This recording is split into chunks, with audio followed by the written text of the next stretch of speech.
Congresswoman, the DOJ and FBI have now concluded there was no Jeffrey Epstein client list. What do you tell MAGA supporters who say they want anyone involved in Jeffrey Epstein's alleged crimes to be held accountable? This administration wants anyone who has ever committed a crime to be held accountable, and I would argue this administration has done more to lock up bad guys than certainly the previous administration.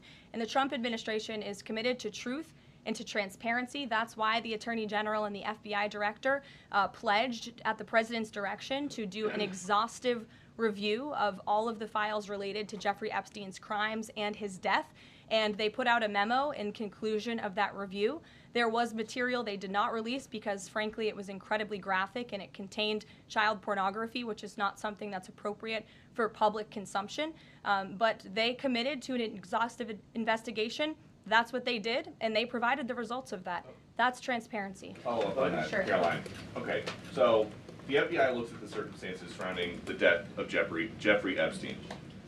According to the report, this systematic review revealed no incriminating client list. So what happened to the Epstein client list that the Attorney General said she had on her desk?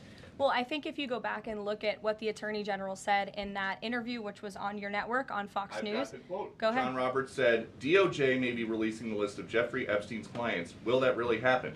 And she said, it's sitting on my desk right now to review. Yes, she was saying the entirety of all of the paperwork, all of the paper in relation to Jeffrey Epstein's crimes. That's what the Attorney General was referring to, and I'll let her speak for that. But again, when it comes to the FBI and the Department of Justice, they are more than committed to ensuring that bad people are put behind bars. They have an operation going on right now called Summer Heat, which has our murder rate trending in the lowest direction in United States history. Their emphasis on violent crime and locking up violent criminals has led to the arrest of 14,000 violent criminals. That's a 62% increase from the same time period last year. So this Attorney General and the FBI Director are committed to putting bad people behind bars where they belong. They promised an exhaustive review. That's what they did. For any further details, I would refer you to the Department of Justice.